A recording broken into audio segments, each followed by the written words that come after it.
Okay, good afternoon, everybody, and welcome back to Sunoikis Digital Classics Summer Term 2022. Today, we have our fourth session of this summer semester in German at least, and this session is about ToposText and Wikidata. And I'm very happy that today our guest is Brady Kiessling from ToposText in Athens. And Brady has been developing a ToposText, which is a wonderful tool for traveling in Greece with your mobile phone or your mobile device, and reading, being able to find ancient places and to read sources about the places that you are visiting. And ToposText, according also to the description of the project, is an indexed collection of ancient text and mapped places, but more than that. So there is a lot of work behind ToposText. Today we will see how ToposText works and how data is produced in ToposText, because there is a lot of work behind. And this is the reason why today we also talk about Wikidata, because there is a very interesting connection between ToposText and Wikidata. As usual, you have a complete class outline in GitHub, a very interesting description of the project and the reasons behind the project, and then also an exercise, 3 different exercises with a complete description and resources. But I think that now we can start. So, Brady, thank you very much for your time today and for joining us for this session in Sunoikisis. And today in our StreamYard room, we also have Gabriel Bodar and Chiara Palladino for our discussion. I'm sure that our audience knows both of them because they are digital classicists and also very interested in this discussion about annotating places and ancient sources. Okay, so I think we can start. So, Brady, if you want, you can. Okay, excellent. So now we can also hear you. Well, thank you very much, Professor Berti. I'm honored to be here. The one thing I will apologize in advance for is I am much better at answering questions than I am in speaking to an audience that's invisible. I will urge you all to send your questions via the comments or any other way you can, because if you do that, then I will believe that you have something you would like to learn. And I have this terror of wasting people's time. So if you send me a question, I will be encouraged and enthusiastic and interesting. If you don't send me questions, I will get sullen and withdraw into myself and become completely useless. So anyway, that's my plea. But just to say a little bit about myself. I don't know if you can see these 2 objects I'm holding up. There's a pair of pliers and a hammer.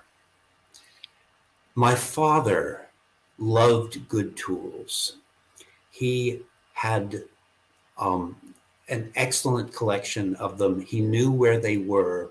He was determined always to have the right tool for every purpose, and he took great pleasure in finding those tools. I am, unfortunately, a very bad person. When I need to hammer something, if I have the hammer next to me, I will use it and it will do a good job, because that's what hammers are for driving nails into walls. When I do not have the hammer next to me, I will take the pair of pliers and use it as a hammer. And this is a terrible way to live, but I think I am not wrong in believing that most of us are more like that than they are like my father. So the goal in life is to have the tools you need so close to you that you have no excuse not to use the right ones. And that's what brought me to create ToposText. I have a strange background. I started out as an undergraduate at Swarthmore College in Pennsylvania, United States, studying ancient Greek, mostly by accident. I wanted to be a medieval studies person. The medieval historian was kind of awful, and but to read the footnotes in Latin texts, that were in Greek, you needed Greek. And it turns out by the time you've studied enough Greek to read Greek, you can't major in anything else because you've spent all your course hours doing Greek. In the time I wasn't doing Greek, I was playing Dungeons and Dragons, a game which I think might still exist. Anyway, so I have a completely useless background. There were no computers in my life. I had the good luck of going on to Berkeley to study ancient history and Mediterranean archaeology. Did a master's in that, got tired of academics, and took the Foreign Service exam and was a diplomat for 20 years. In the process of being a diplomat, I learned to use an Excel spreadsheet and Word and the basic tools for getting certain jobs done. Not a lot. I quit the Foreign Service in 2003 and became an independent researcher, gradually moved back into archaeology, but I decided to live in Greece. And the Greek landscape has always captivated me. And the reason it's captivated me is every inch of it is somehow connected with history, with a deep culture going back 3,000 years or so. It's not just a beautiful landscape, but a meaningful landscape. And my question was how to have that meaning next to me at all times. So I had the thought, well, most of what adds meaning is these ancient Greek texts. And suddenly I looked around, and with the Perseus project, most of those texts were available online in English translation. And I realized if you hit, I think it's Control A for select all, Control C for copy, and Control V, you can paste a whole text into your own file. And then if you have an electronic device, you can carry that text with you. And this was great. I collected a bunch of texts and thought, I will take them up on the mountain with me and I will have them to read.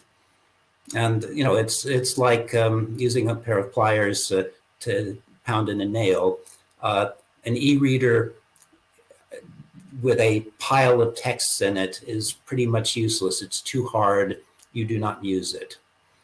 I then discovered that there was a huge Excel spreadsheet out there created by the Pleiades project that had taken this amazing map of the ancient Mediterranean, the Barrington Atlas of Greek and Roman antiquity, and digitized it, created a list of places with coordinates. And my great insight was to say, aha, this gives us a way of mapping places to where you are. We now have coordinates, we have place names. I will go through all of my texts and I will look for the place name, and wherever there's a place name, I'll stick the coordinates in and we will index it and have a tool that I can use to read ancient texts sitting on the mountaintop surrounded by piles of ancient stone. So that was the insight. And then we can talk about the development of ToposText. Maybe I will, let's just walk through the actual the website. The app is much better. The app has a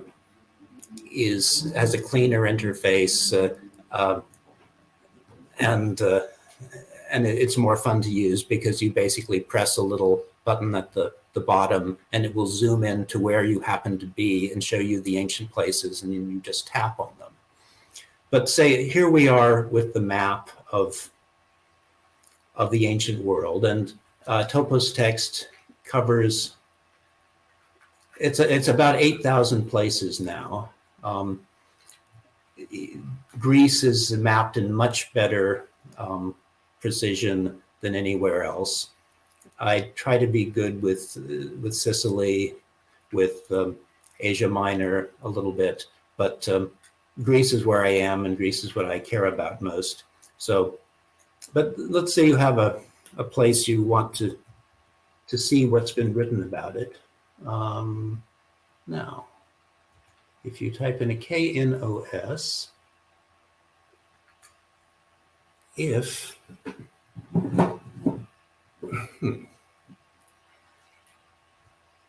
your internet is working, okay, there it is. Well, something has gone wrong, as it usually does.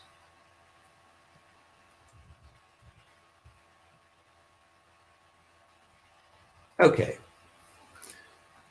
It will take you, zoom you in with great precision to the site of Knossos. And if you click on it, you will get an ancient antique polis at Knossos in Iraklio, Crete. And if you view it, you will find a modern description and a list of citations, in this case, quite a lot of citations describing Knossos in some detail. And if you are interested in a specific thing, you can go to look for one given author. Say, if you want to know what Apollonius says about Knossos, there's one passage in Apollonius that you can read, and you can go to the full paragraph, and then you could go to the full text of Apollonius. More likely that's not what you're interested in, but you might be interested in mythology rather than history. And then this will reduce it to Homer and Bacchylides and Apollonius. Brady, sorry for interrupting. Can you yes. zoom in a bit the page? Sure. Because in YouTube is a bit small, so we. All right. Yeah. We every week we have this problem, of course. Because, okay. Sorry. Okay. Okay. Maybe. Is this better? Yes. Yes. I think it's enough. I don't know, Gabby, if you can see it or. Yeah. I think. Yeah. Yes, I think so. Yeah. Thank you. Okay. Excellent. Thank you. Thank you. Okay, and then I have another strange thing I've added, which is if you're interested in just a mention of the place, not of somebody from Knossos, you do place. If you're interested only in people from Knossos, you do person. And if you're interested in language, you can say, I want just Greek or I just want Latin. So it's got some filters that if you know what you are looking for, it will help you find information pretty quickly. Over time, we have, I have stolen, borrowed, begged about 800 texts. And each text looks something like, we'll say, Professor Berti and I did a little bit of work together on Athenaeus. She did an enormous amount of work on Athenaeus, and I have done some work to make some alignments to Wikidata. So anyway, we have the whole text of Athenaeus in translation, and at the beginning there are a few things like the the canonical text service identification for it, the Wikidata ID for the work, the Trismegistos author work ID, and then a link to the Greek. I'm not sure where this Greek link will take us at the moment. I'm afraid to try, but as you're reading it, it begins with the paragraph number. Each paragraph, in Athenaeus not so much, but in historical texts, there will be an event date at which you can sometimes filter by, so that an event date of -1 says, I don't really know what this particular paragraph is talking about. But in some places in the text, it will be clear that, say, it's talking about the conquest of Alexander, and there you might see an event date of -300, 330 BC or something. You'll see a GR, which will take you usually off-site to the Greek text, ideally that paragraph. But the crucial thing is going through every place, essentially every place and every person that I have the strength for has an annotation. For example, Nicomedia here. If you click on the link, you'll get you'll see where it is on the map. If you want to follow this in, you could click and go to the page for Nicomedia, but normally you don't want to. But then, I mean, if say you see there's Philadelphus of Ptolemais, I have no idea who he is, but somebody does. And if you click on him, you'll see that he's mentioned in the ToposText 800 text precisely once, I'm sorry to say, so he's not much help, but he does have a Wikidata ID, and his only claim to fame is he's in the Deipnosophistae. But there are many characters who are much more interesting than that. And for example, if you're interested in the philosopher Chrysippus, you will have many entries for him, 272 to be precise, and you can filter them in various ways. So that's anyway, this is a tool that helps people find the primary sources for people and places.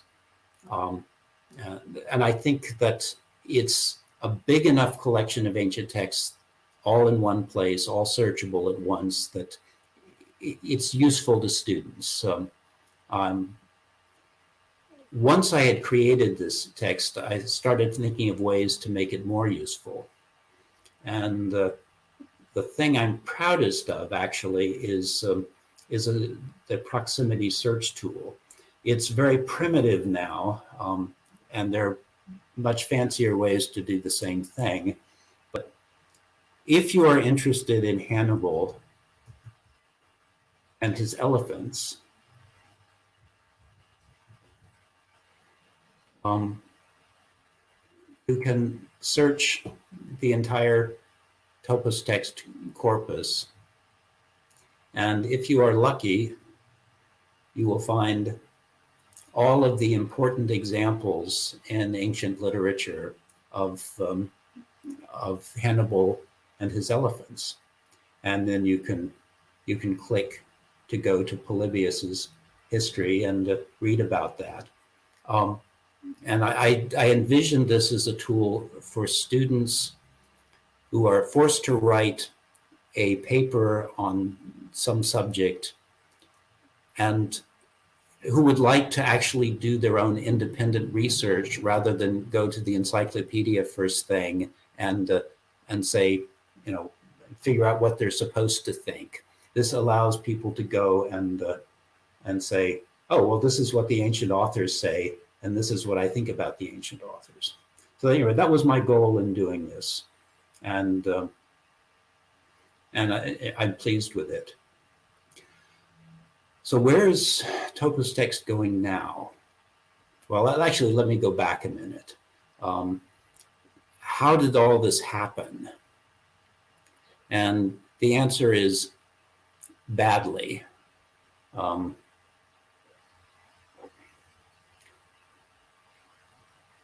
I ended up creating these texts by, let's see if I can zoom in a bit further.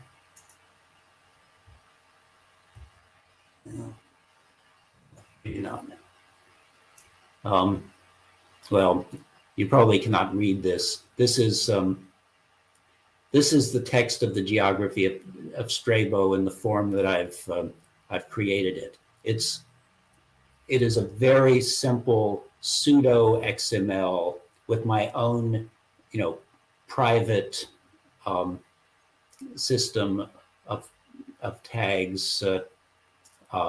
Each paragraph has a work identity, a paragraph identity, a work date, that is the approximate date that the text was written, and the event date, which is -1 in this case because there's no specific time period involved.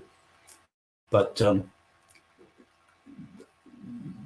what I did to start with was to take all of the place names I could find in Pleiades and then do a series of modest transformations of them to have both a Greek-looking version of the name and a Latin-looking version of the name, and another set of transformations.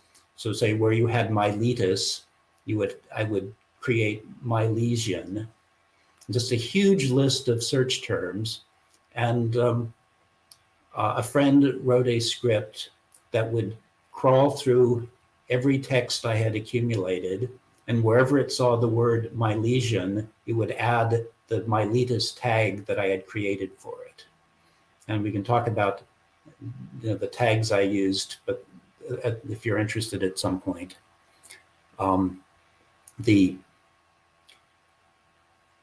The first thing to realize is that if this were easy, someone would have done this a long time ago. In fact, the Perseus project did some of it, but the difficulty is there are too many places with similar names. You have to disambiguate them somehow, mostly by hand. And so my tagging script, as it searched through, whenever there was a name that had 2 or more possible places, it would flag it with an ambiguous tag, and then I'd go through by hand and fix all of those. A huge amount of time and effort. If I had known how much time and effort, I never would have done it, but I'm now glad that I did. But there was no high tech involved, just a very simple search script. I then did something similar with personal names, starting out just by crawling through all of my texts and finding every capitalized name that was neither an ordinary word nor everything capitalized that wasn't in a standard vocabulary. And then counting the number of times the word appeared. So Eratosthenes, that name appeared enough times that it seemed worth tagging. And originally I just created these very simple arbitrary tags so that every Eratosthenes had the same tag, and then created an index for them. As we will discuss in a little bit, I have gradually moved to something designed to make those tags actually useful. Turns out there's more than one Homer, for example, but there's one Homer that everyone is interested in. And to make sure that I specified the Homer in a useful way, I looked for universal identifiers and found that Wikidata, the structured data underpinnings of Wikipedia, offered a unique number for everybody I was likely to need to tag. And so I started replacing my arbitrary tags with Wikidata identities. This again has been a huge task. but it's a good way to spend many happy hours, especially when you're in COVID lockdown. And so at the moment, there are about 17 million words worth of text, and probably 300,000 odd place tags, 500,000 person tags. And over time, the person tags have gotten a little bit more Baroque, in the sense that I realized I'm not interested just in persons. I'm interested in ideas, and especially religious concepts. So, for example, I really like the religious epithets, and say Xenios, which is the epithet of Zeus of hospitality. I've gone through and tagged all of those in the process, making sure, creating, if one did not already exist, a Wikidata ID. Xenios Zeus, he definitely existed already, but others I've codified. And so finding a number of examples of Xenios Zeus, which will be useful, I hope, to some person someday. And for me, it's been a pleasant treasure hunt.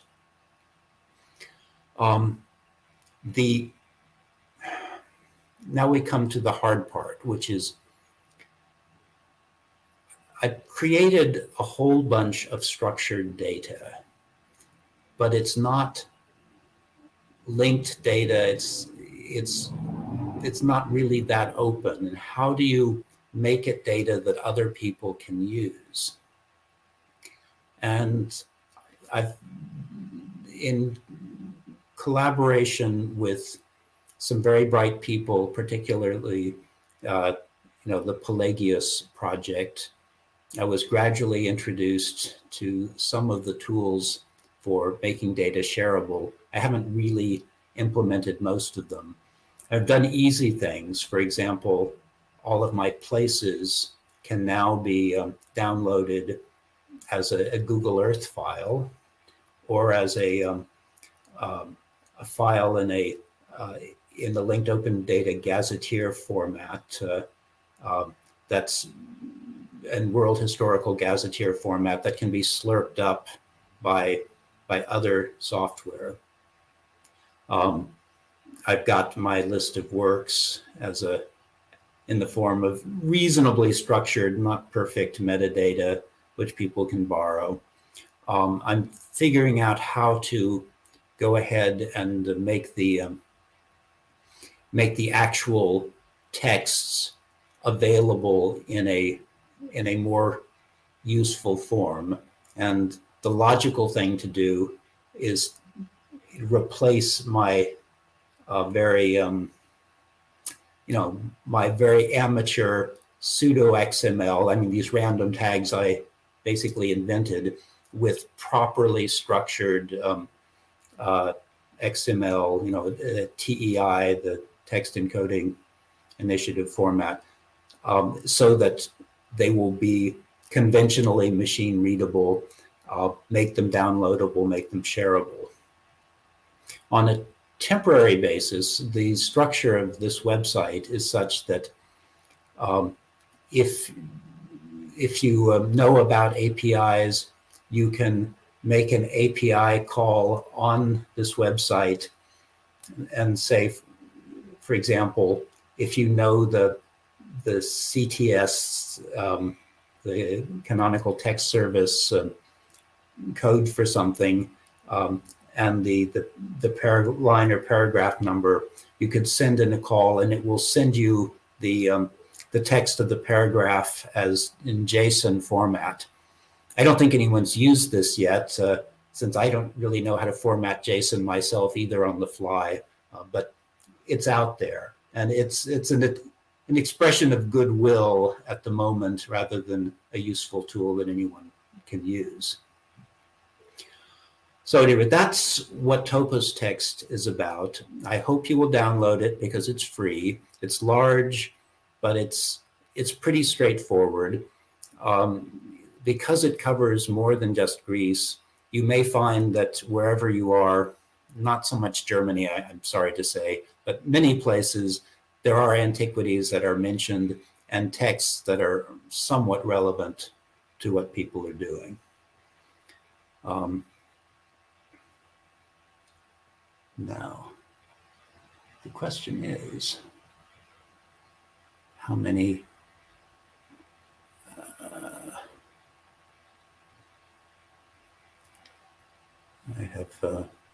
I may have lost my,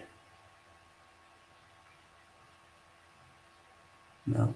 Okay, maybe if you want to look for something, I just remove the screen for a second. So if you're okay, looking, well, it's yeah, it's all right. No, this is I seem to have. Okay, let's exit out of that. No, that doesn't want to.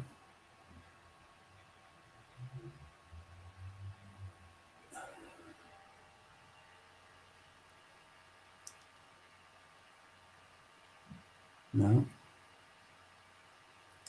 Okay, well, I will have to reopen some okay. some things. Do you want me to add to the stream your screen or not? Well, the problem is I have two. It seems that I now have a separate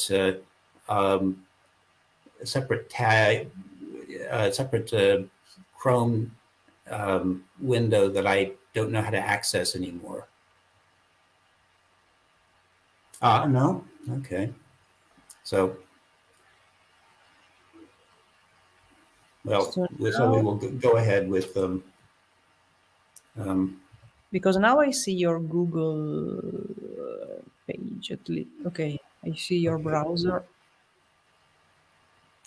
Okay, Yes, well, now probably this is what you wanted to show, Wikidata. Well, actually, I wanted to show Wikidata, but I had some tabs already open, but they've become invisible. But anyway, let's go to and I thought I have a Wikidata item. I didn't know that. Well, yes, nobody does. Many of us have Wikidata items. And okay. okay, can everyone see Professor Berti's Wikidata item? Yeah.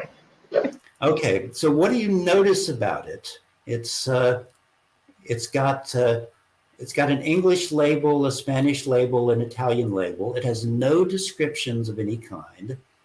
It's got that she's human. It's got that she's female. It's got that her given name is Monica, that her family name is Berti. It gives a date of birth. I have no idea if that date of birth is correct, but it does have a reference. The Virtual International Authority file. So someone found in a bibliographic reference, possibly Library of Congress, possibly the American Academy in Rome, somewhere else. But what am I showing you? I am showing you that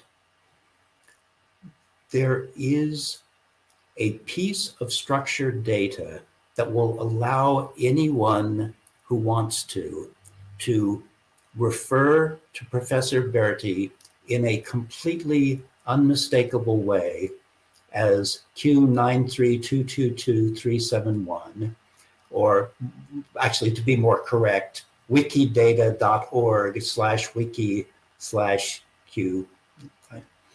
And this will give you access to a certain amount of data about her, and more importantly, to a set of identifiers that will, with luck, link you to structured information about her.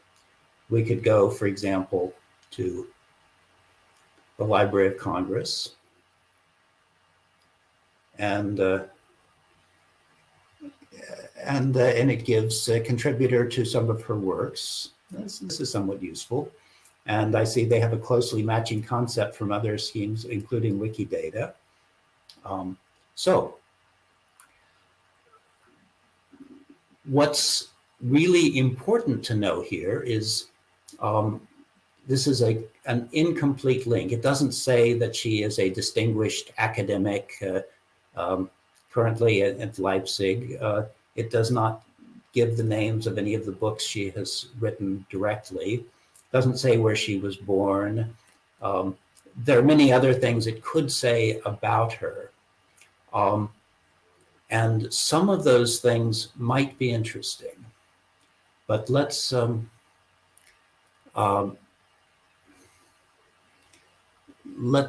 say why these things could be interesting. But on the other hand, while we're here, Professor, would you like to tell me your occupation? Are you a university professor? Yes, you can write that at Leipzig University. Okay, are you a university teacher? Do you prefer full professor or university teacher? University teacher, let's say that. University teacher, perfect. Okay, now you are much less ambiguous than you were before. I don't know if you want to put your birth location. Do you want to put, country of citizenship, that's interesting. I'm Italian, so Italy. What? Italian. I'm Italian, Italy, originally. Italy. Okay. So, anyway, we have just added 2 Wikidata statements. And I will not add a description of you because I find you transcend description, but someone might if they want to. The one thing that I should say is before you do this, you should get yourself signed on with a Wikidata ID, which will then serve as a Wikipedia ID. Some of you may have this already. So just to be fair to the world, when you make an edit, you will leave fingerprints on it that if you are being abusive about someone, they can track you down and say no. Otherwise, they have to just say this computer is bad if you do it without logging in. But now, why is this interesting? Unfortunately, I'm going to have to retrace my steps a bit here because I don't, I've lost some of my open tabs, but so we will go to docs.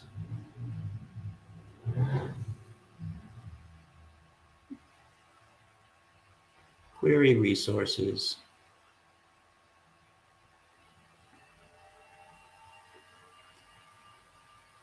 All right, so here's a good query. If we would like to know every archaeological site that anyone has ever entered into Wikidata in the country Greece, and along with both the Wikidata identity, the label, the description, what kind of site it is, the latitude and longitude, and what administrative area it's in, and if it has a ToposText ID. And then here's a series of statements in Sparkle query language, which is difficult but not that difficult for us to learn, and it is very easy to copy and paste queries. So having copied this query, we will go to query.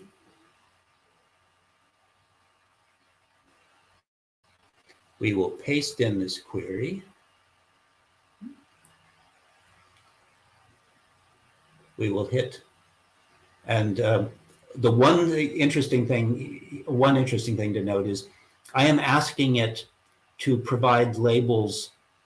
Auto language for me means English, but if not, which is EN, but if there's not a label in English, it will give you a label in Greek, which is EL, then in German, which is DE, then in Spanish, then in French, then in Finnish, because the Finns are busy in Greece, then in Italian, Latin, Catalan, Slovak, Bulgarian, Macedonian. So can we zoom in a bit? Oh, sorry. Oh dear. Well, yes, we can. Yes, we can. No problem. Wait for okay. Yeah. Okay.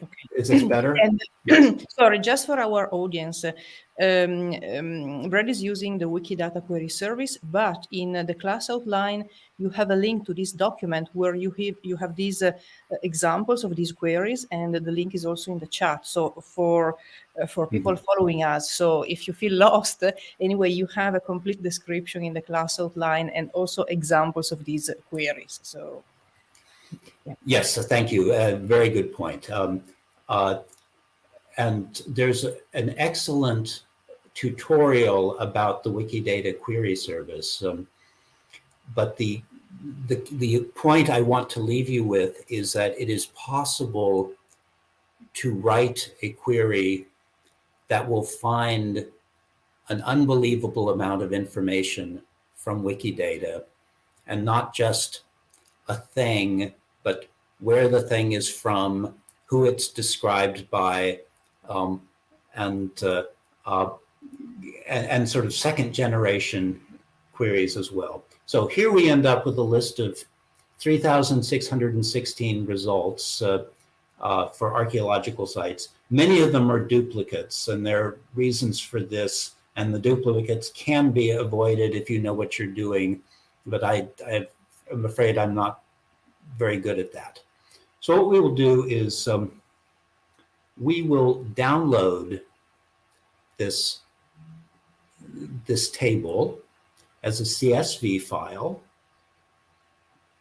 And I warn you that there's a very bad thing about CSV files, which is that Excel, at least on my computer, wants to open them.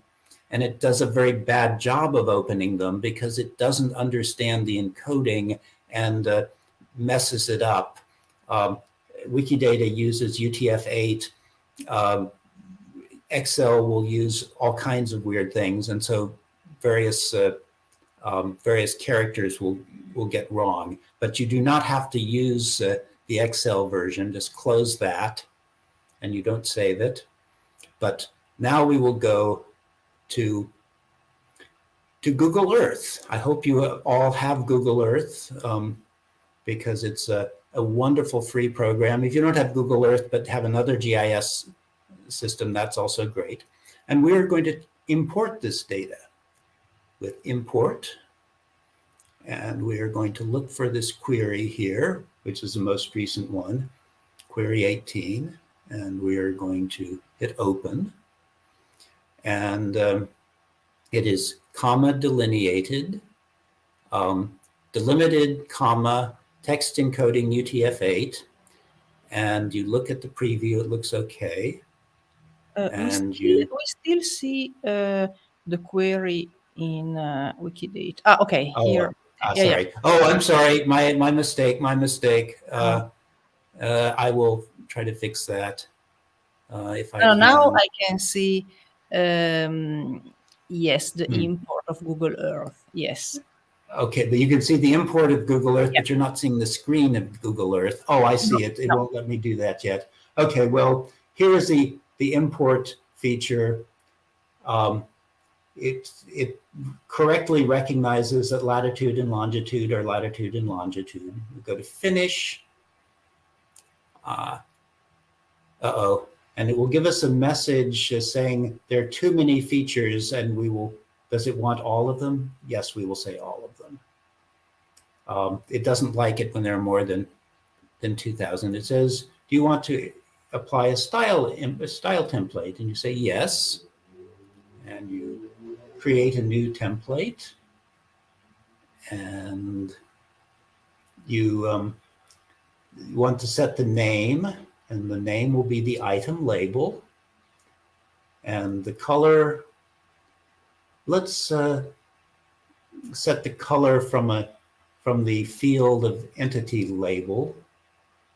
I hope it works. It probably won't, but there are too many different entity labels, so it won't map the colors quite right. But and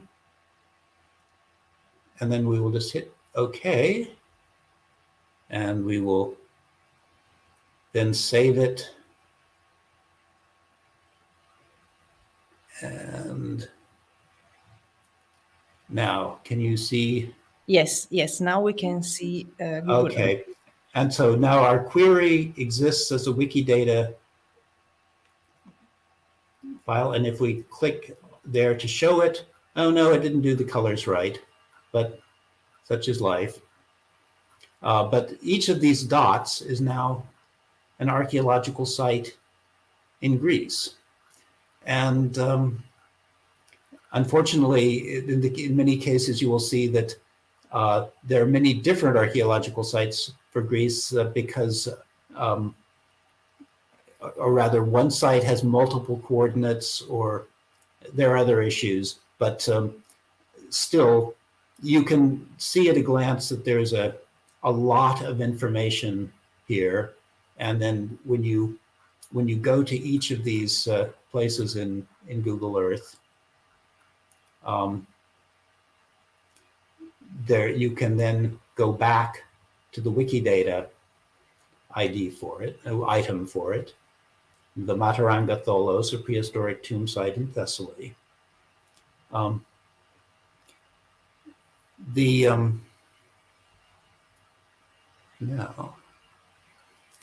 So just as an example of how quickly and easily you can take information from Wikidata and display it in other forms and share it in other forms, and you still have your data table that you can reuse for many purposes. And I'm going to show you another interesting query I did a few minutes ago before this started, and where I simply asked Wikidata to show me every ancient work, every written work written in ancient Greek where there was an author's name and an author's birthplace. And this is a map of all of the birthplaces linked to the work. And so here's the anthology of Stobaeus, and as you can see, his birthplace is Stobi, in I think in northern Macedonia, and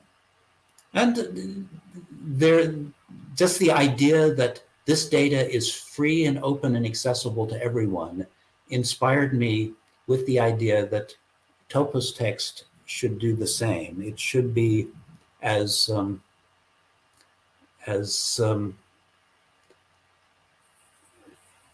open and shared as possible. Obviously, Wikidata started out as an underpinning for Wikipedia, and most good Wikidata items include a Wikipedia article, or Wikipedia articles in multiple languages. Actually, let me see if I can show you that. Say, let's go to Gabdos, a random island, and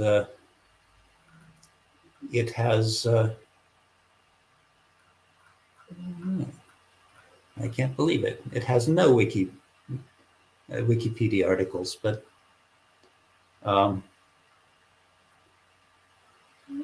maybe let's say it does. But see, it has an image of this little island, coordinate locations, Google Knowledge Graphs. It has a Pleiades ID, a ToposText ID, a Trismegistus ID, and Wikipedia articles in German, Greek, English, Finnish, Italian, Polish, and Portuguese. So automatically just access to a lot of data. And a project I've worked on lately has been perhaps a somewhat silly one, but I've been mapping all of the monuments, the public monuments in Athens, the modern monuments. Someone had done a website where they had done most of the work, and I simply turned that website into Wikidata statements. And the good news about that is that you can create structured data to say there is a, find every statue of Pericles in Greece, and soon you will be able to do that. You can find every statue to a person who's still alive in Greece. There's not many, I think, but ways you can craft an infinite number of queries. You can see at a glance what statues a given sculptor has produced. So I've been doing things like that. I won't say that all of it is useful, but it's definitely a way of, all right, I'll tell you what my real dream is. ToposText is a way of pointing people fairly effortlessly to ancient things. What I want is to point people fairly effortlessly at everything interesting around them. And the logical tool to do that is Wikidata, because Wikidata has so much information in it. Every mountain in Greece has a Wikidata item. Every modern monument in Athens now has Wikidata ID and set of coordinates. I'm working now to get funding for a project to create a little tack-on app that will query Wikidata, find what is near you, and if you point your telephone in a general direction, it will filter that information so it only shows you the Wikidata described objects in that direction, and it will automatically link you to whatever information Wikidata has linked to, usually just Wikipedia, but sometimes other resources.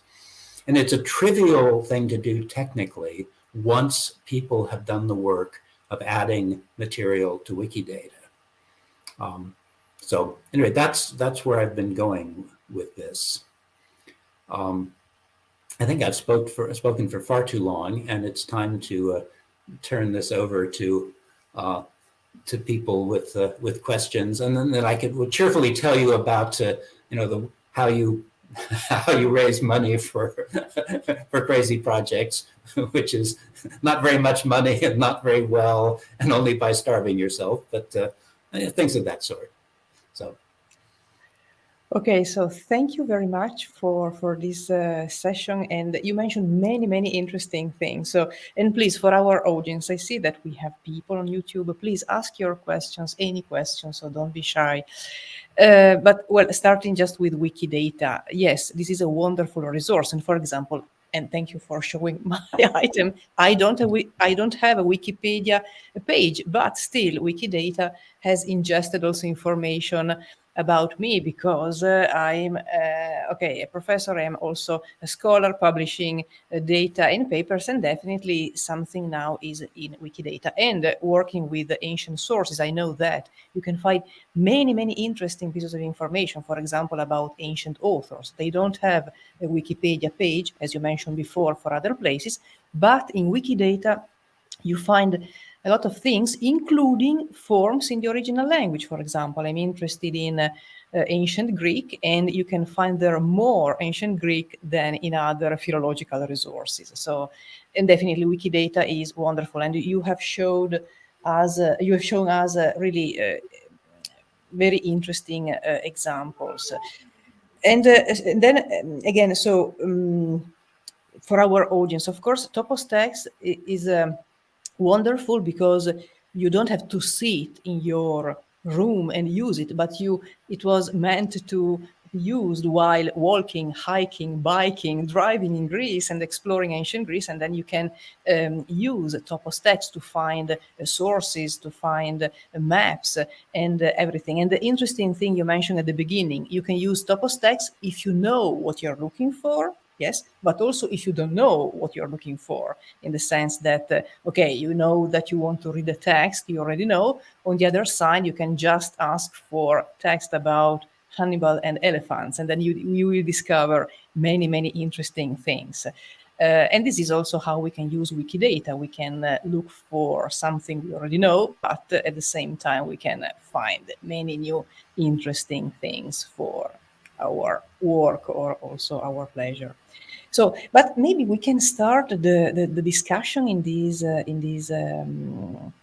in our panel. I don't know, Gabriel, Chiara, if you have questions or, yeah. So thank you, Brady. It was really great. So.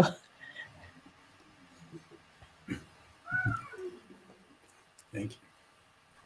And then, of course, that's it. So please use ToposText on your mobile phone, so or your mobile device, because this is at least the original goal. And another thing, maybe I can add, yes, the idea to combine different data. And thank you for mentioning my work on Athenaeus. And yes, I provided you with some data that I produced, digitized indices, and then you gave me back a lot of Wikidata items, and now I have a map of the places of Athenaeus. So this is the way we want to work. So to exchange data that we start creating for different purposes, and then to work concretely. So you also show really concrete problems when working with this data.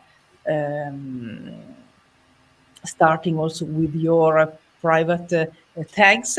Well, this is what we do. This. Every one of us has been experimenting with this problem for analyzing our text and so on. Okay, but maybe, I don't know if we want to say something, and then. I mean, I can start if there are no questions Yes, from YouTube and from the rest of the attendants. Actually, I do Sorry, have I'm having a cat fight here. Just a second. Nope. One cat in lap, other cat jealous, but okay, it's better now. Okay, I do have some questions, actually a lot of questions, but I'm going to limit myself to the most urgent. So actually, thank you so much for the presentation. I knew about ToposText and actually use ToposText all the time. I may have stolen a couple of texts from you for workshops and annotation and everything. So thank you for that.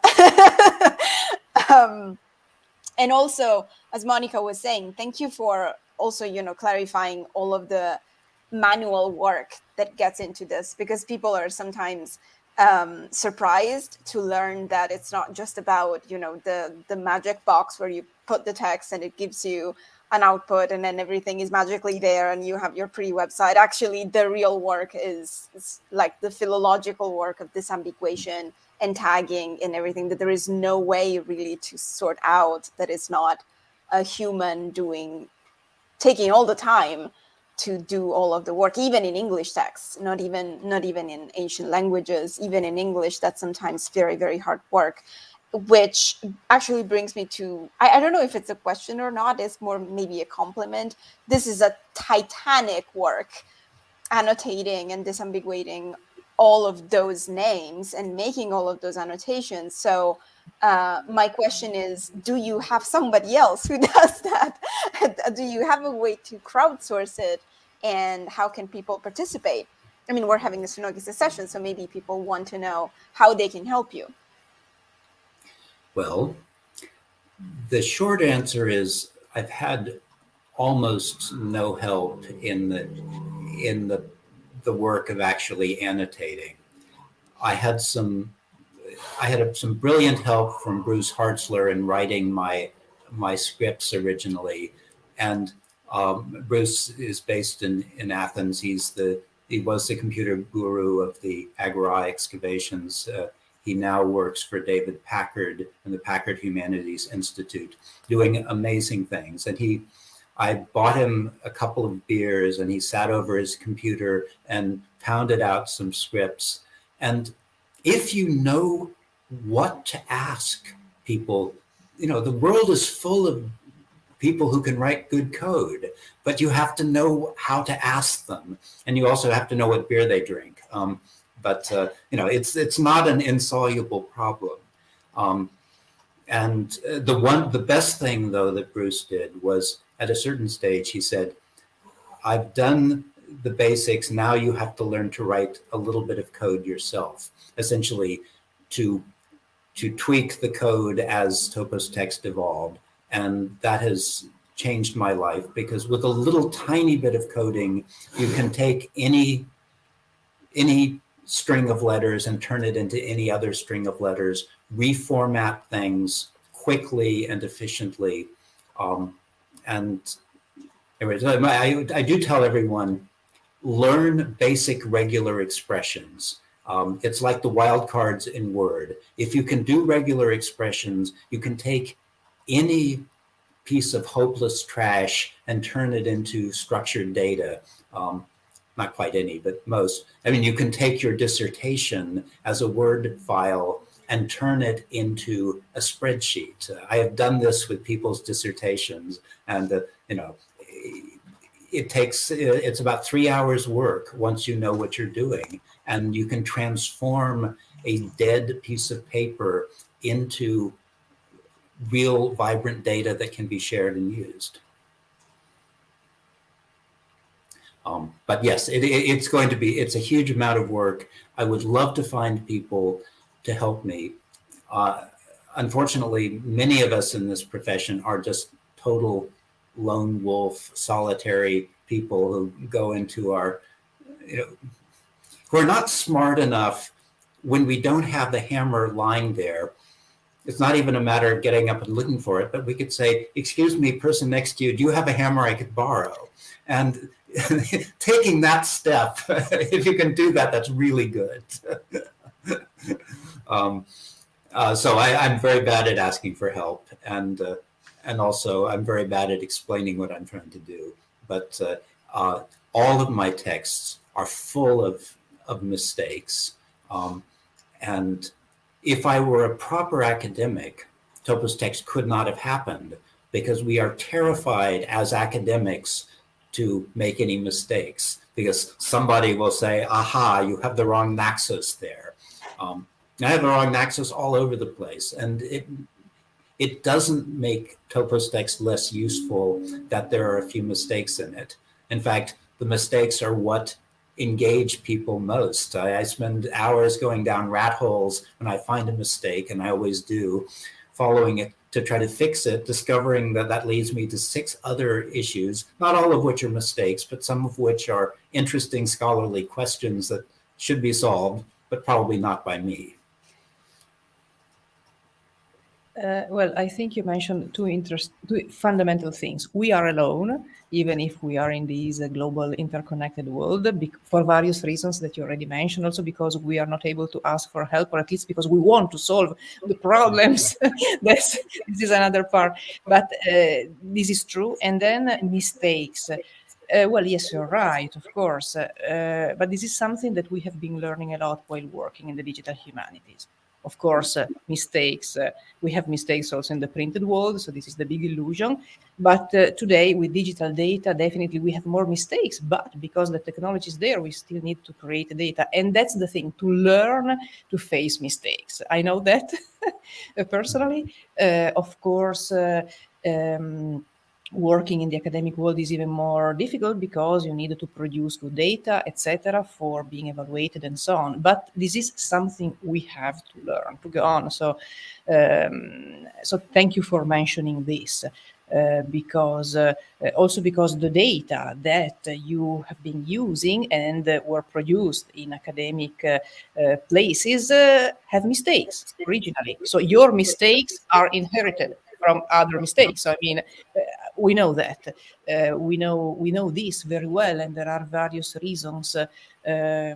Also because we have more data to deal with. For example, you showed your text with all these tags and the problem of disambiguating, but it's a huge amount of work that we don't have, for example, in printed editions. So it's impossible to manage all these things, and we have to experiment. So thank you for mentioning this, because this is something that we have to face and to learn how to face it, how to deal with. So, yes. And yeah. So, Chiara, I don't know if I know that you have many questions, but please, if you want to ask other questions or other comments. I see that our audience is maybe shy, but I know that I'm sure that there are many other questions. I mean, I can just say one funny thing. I was playing with ToposText as you were speaking, and I got into a kind of a funny thing. Maybe it's absolutely not a mistake. It's just a funny thing. I saw that there are annotations of animals in Pausanias. I found an entry for the wild boar, and then I found bees and everything. There is everything. There is the Wikidata identifier, there is a little description, and then there are all the places where all the citations in Pausanias' text. I think it's only Pausanias where those instances are mentioned. I don't know if it was. I mean, it's not exactly the type of thing that I would expect to find in ToposText. So I guess my question is, do you have a plan to, like, or do you want in the future, like, to start annotating other things that are not just necessarily places and people?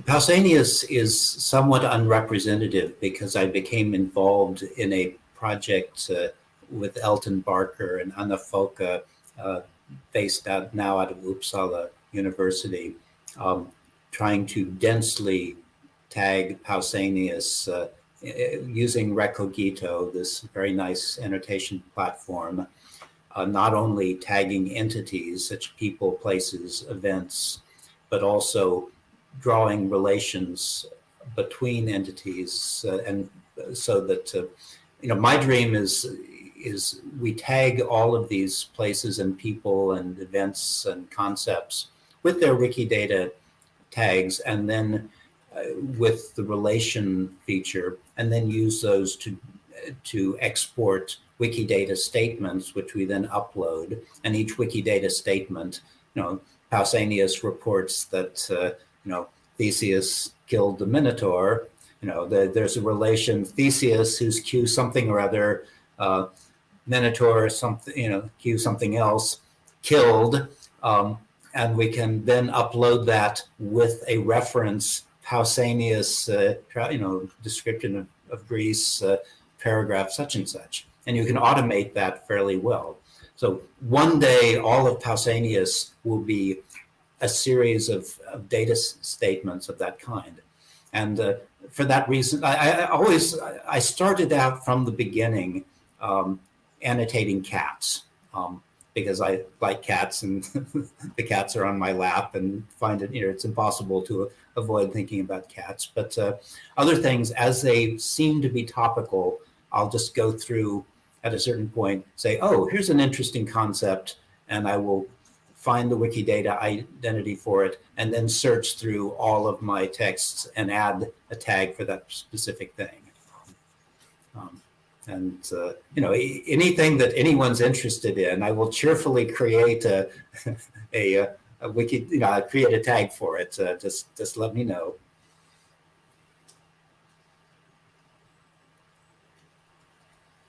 Yes, and of course you can see here the amount of data that you can generate, and more than mistakes, we can say ambiguities, because definitely when you start annotating all these things and ingesting external resources like Wikidata, this is the problem, but also the opportunity. But Gaby, maybe you wanted to say something. Yeah, just to finish that point, I mean, I think more than mistakes, what we're talking about is work in progress, right? I mean, there are going to be bits that are incomplete. There are going to be, so I think I wouldn't ever complain, oh, this is full of mistakes, it's useless. It's just, it's not finished yet, because, it's really useful that he made it available before it was finished, because otherwise we'd be waiting another 10 years before anyone would ever see it. So, and actually, let's face it, a lot more than 10 years, right? For it to be finished. But no, I sort of wanted to ask a slightly more open-ended question, which was, I was struck by what you said. You alluded to here, and you also said in the description of the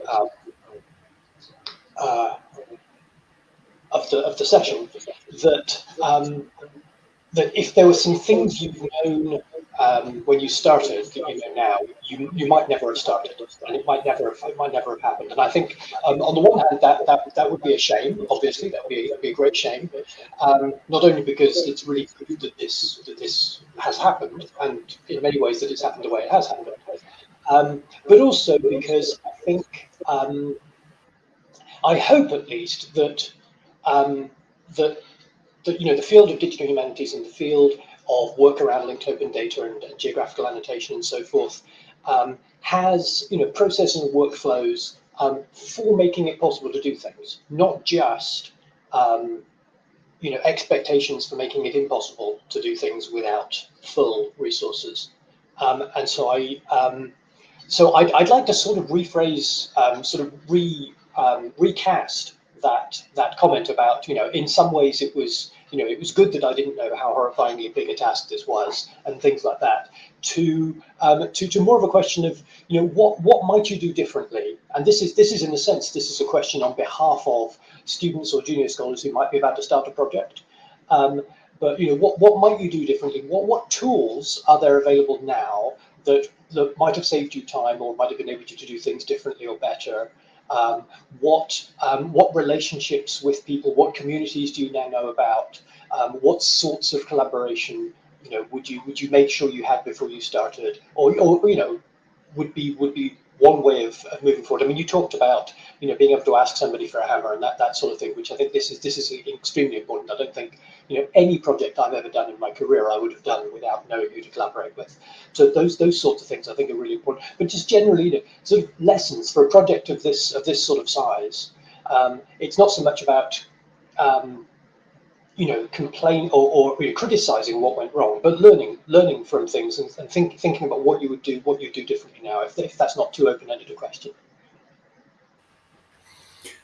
Well, the first mistake I made was not realizing that there are some very nice, XML type data formats that I produced standard answers to the questions I had. And if I had done that homework, it would have aligned better. A second thing was that,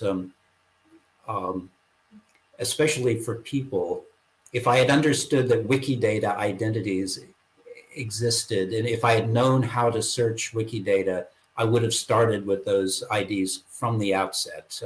It would have saved me a huge amount of time, even with the knowledge that disambiguation would always be a nightmare. At least I would have had a much better focus on how that worked. In my defense, Wikidata was still in its early stages when I started 2012, 2013, but still it would have focused me much better. Even 5 or 6 years ago, people were talking about other things like DBpedia as being more useful than Wikidata, and so it was it would have been very hard to get everything right at that point. Yeah. Also, an interesting point about tagging. I created my very specific ToposText place tags because I needed to do manual disambiguation, and I had this clever idea that if I use the truncated coordinates as the first part of the ID, I could see at a glance where something was. Anyway, I structured it so there were 6 digits at the beginning, which were latitude and longitude, then one capital letter saying what type of site it was, a settlement, a sanctuary, a mountain, things like that, and then 3 letters with the beginning of the name. And this was done so I could manually go through and clean up tags. But it turned out to be overkill. It probably would have worked just as well to have used Pleiades identifiers from the outset, simply recognizing that if it starts with a 5, it's probably Greece. If it starts with a 4, it's probably further west, things like that. But I made some things more complicated than they needed to be. I also thought, I did not realize how far I was going to go. So I threw out some data at the beginning that I then had to go and claw back desperately. Never throw away any data that you have. You don't have to display it, but keep it.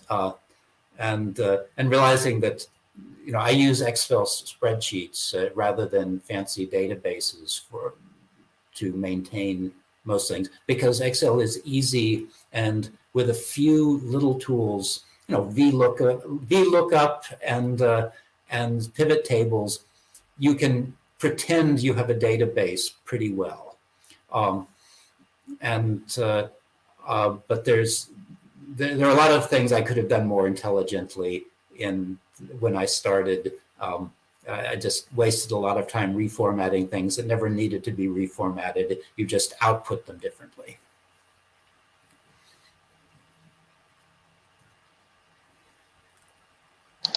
Yeah, I was, I mean, I'm reminded a bit in some of what you say here by a comment that the late Elaine Matthews said a few years ago about the Lexicon of Greek Personal Names, which is a digital project similar to this. It's been collecting vast amounts of data in various different formats for 50 years now. The project started in 1972. And she said, we didn't try to be cutting edge. We always followed where it came to technology rather than trying to lead. And that's why, the project managed to last as long as it did, because, we never found ourselves with an obsolete technology that we weren't happy to just, discard and move on to something else, because the data was primary, not the format. And I think that was a really important lesson. And I think that sort of, that echoes some of what you're saying. Yeah, that's exactly right.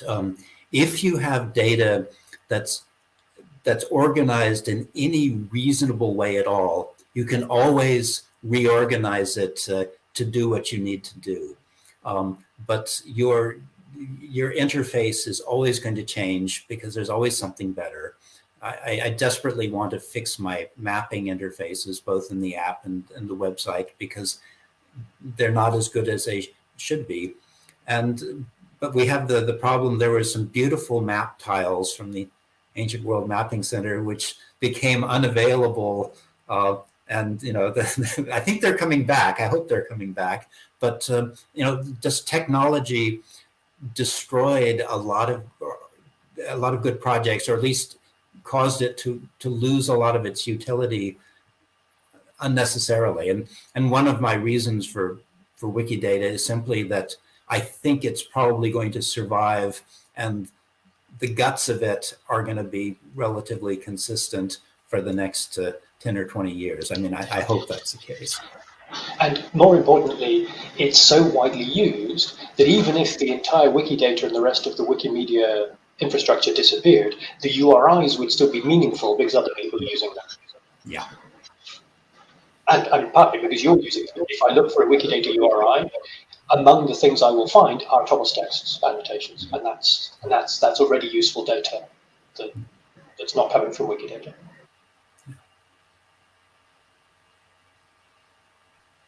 But I think that with your work and your presentation today, you have shown the data behind, even if these wonderful websites or visualizations or maps change or disappear. In any case, data are there, so they can survive more. And this is the work that we have to do, and you have shown that. So behind ToposText, we have data, and this data can be reused by other projects.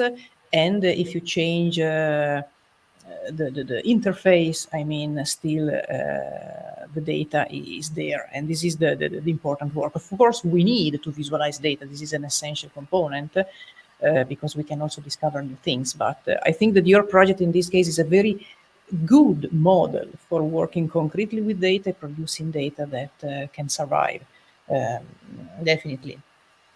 Of course, Gabby, you mentioned the Lexicon of Greek Personal Names.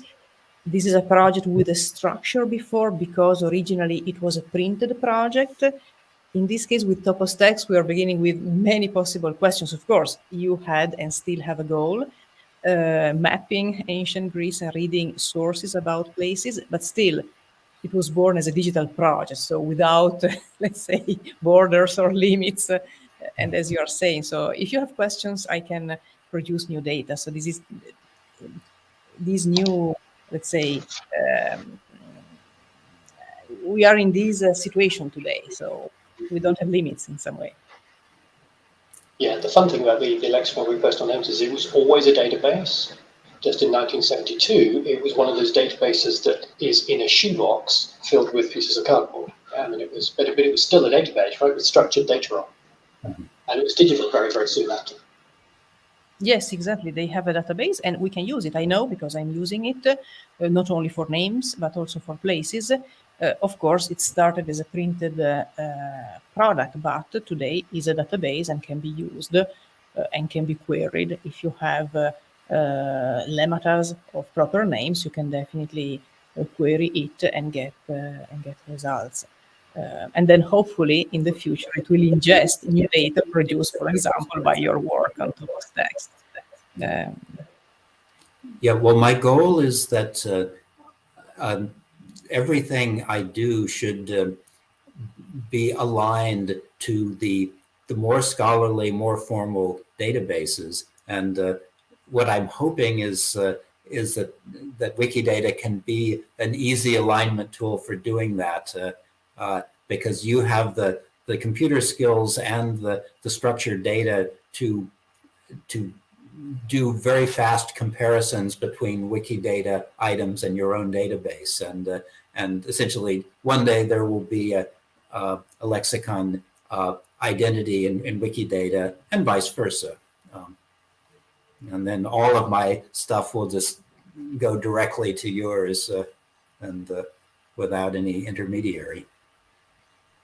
Well, that's the goal. For example, for my very tiny projects, I'm trying to do that because I am annotating Athenaeus and other sources. I can use Wikidata because this is a knowledge base, a wonderful knowledge base with a lot of work done. And through Wikidata, I have to use Wikidata to get your IDs, ToposText IDs. But definitely the next step is quite easy. So definitely I can directly ingest your IDs. So this is something that is happening, and this is an academic project financed by academic institutions. So I mean, so step by step, also the academic world is ingesting. It's possible to do that. I mean, now we can get funds for this kind of work. So the difficult thing probably today is to evaluate this work. We know the problem, but we are learning how to do that. This is important for our students. How can we assess this kind of work? For example, when you query Wikidata, because building a query is not easy. So you need to think, to to ask questions. But this is definitely an extremely interesting exercise for students and also for scholars. But how can we assess this kind of work? How can we evaluate this kind of work? This is an open question. We are learning. And of course, the real question is, how do we inspire people with the questions that force them to use our beautiful new tools? And I mean, I just tell everyone, come to Greece, because it'll automatically inspire you to be curious about the culture. But the same is true for Rome and the like. And but we need to just make it very easy for people to stumble across the tools for realizing they're interesting questions to ask and then asking those questions.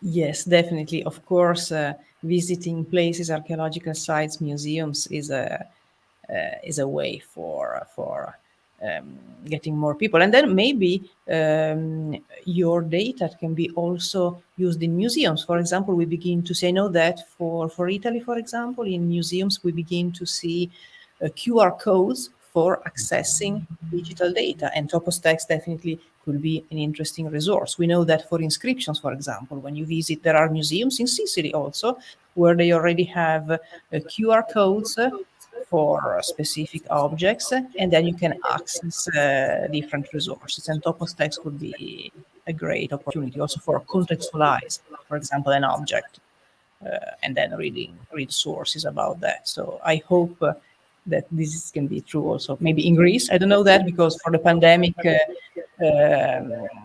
I have been at home, so my last trip to Greece was 3 years ago, but still, maybe this is an opportunity. Well, I'd like to turn your observation on its head a little bit. Yes, it is wonderful when museums are linking their objects to data, but I take the position that every beautiful object in a museum is something that has been pried out of its true landscape, which is its fine spot. And I want to put objects back in their fine spots, not physically, because that's you can't, it's not safe. But when you go walking through a field in Greece, if a beautiful statue was found there, your device should say, hey, here's a picture of the beautiful object found there, and you should go see it in the museum.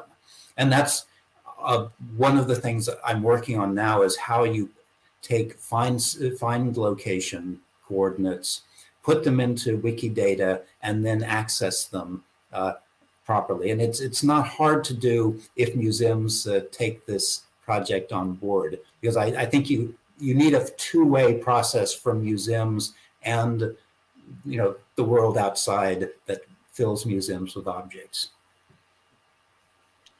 Well, definitely, this is about adding. Sorry, I mute you just because there is some echo. Okay. More coordinates. We begin to have this metadata, so the place where a certain object was found and where is preserved, so to have both coordinates. We know that, for example, for inscriptions, for papyri, in digital resources now we begin to have these data. So this papyrus was found in a specific place and then now is preserved in a collection. And this is a way for allowing people to understand this. So to see the location, so the place where a certain object was found and where it's preserved. Not to speak of the history of a certain object which was found in a certain place and then moved to different collections when we have this data. But of course, in this case, definitely we need data from museums and collections.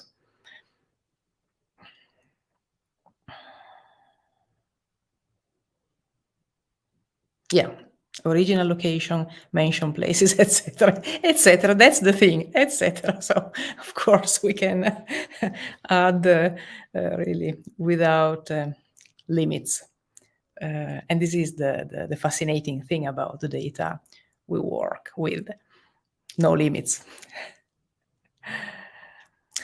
Okay, so I think that we ask questions also for the audience. Definitely, this happens a lot in Sunoikisis.